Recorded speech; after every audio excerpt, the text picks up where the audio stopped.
Phishing is traditionally a scam where people, typically it started with email. They would make as if they're someone else, and they would send an email trying to get you to copy through a link, give you information, something like that. And so that's where the phishing comes from, in terms of trying to send out a hook, trying to see what they catch. It was like my little sister's first semester at UGA.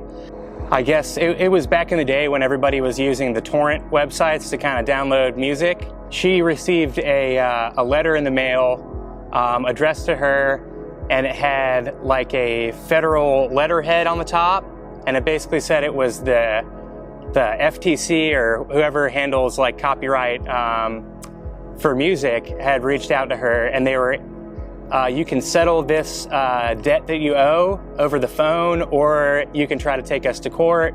So she basically called this number and like ended up paying them like a couple $100s or something, and it ended up being like something that I guess got a lot of people in UGA. For me personally, almost.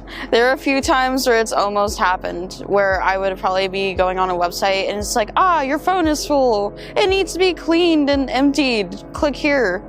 And it'd be really sketchy, so that would be an obvious thing that I wouldn't be clicking on. A few years ago when I was in high school, people were getting hacked a lot. And it's like, hey, it's me, I have like Bitcoin or whatever, or something like that, or it was like some other scam that was going on, I can't remember what it was. But it's like, hey, I've got a lot of money, join me, click on this, you know? That's a little shady. That's a little weird. I don't think that's you, bro. Most people are actually dealing with anywhere up to 15 to 21 phishing emails, and now it's even expanded. We don't even just have emails, we now have social media accounts, text messages.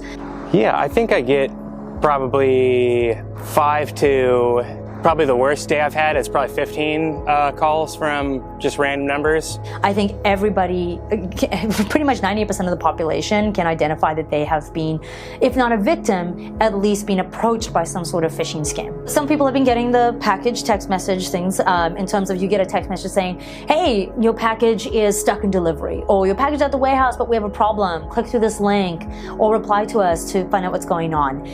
I have definitely gotten a few like notifications from like FedEx or USPS or something like that, where it'll be like, hey, your package was delivered, click this link. Package mistakes have happened, and I think that's one of the ways that they really get us, is that whole trick is based on a reality. It is something that happens. People's packages have gotten stuck. In terms of Apple now allowing apps to be able to ask whether they can track your data or not, it's a very interesting one. This has definitely come from the influence from the EU, the European Union, who has always had a longer history about stricter policies concerning the internet and internet safety and data protection. So the way that the apps ask for your permission is that there does come a little notification when you start up a new app saying, hey, this app wants to know if it can, track you across different apps. There is a good reason for this. Once again, it's a marketing purpose. Most of these reasons is just for marketing. So are corporations selling our data to other corporations? Yes. Simply put, absolutely. Facebook is selling your data, Instagram is selling your data, IBM is selling your data, I don't know, whatever we've bought, I just bought a vacuum, they're probably selling my data too, right? And it's all in the terms of service. It's all in the agreements. I do feel like companies selling your information is something to be worried about. I also feel like I know that these social media companies make all of their money off of advertisement, and they wouldn't have really an income outside of advertisement if, you're not going to make money off of people's Facebook statuses. Does the thought of companies selling and giving my personal information to third parties creep me out? Yes! How would it not creep you out? Your data, your everything, like, oh wow, we know about you, so we're just gonna sell it to third parties for personalized ads and stuff we think you might need, or like, we can just look you up or whatever. And I'm sitting here like, oh. How they're selling the data and what kind of data they're selling, that's going to be dependent on each one. If you read carefully terms of service, you can see some of them will make very clear what that is and who that is that they're selling to or not. But yeah, it's all for marketing purposes. It's all intentions is to try and sell to us even better.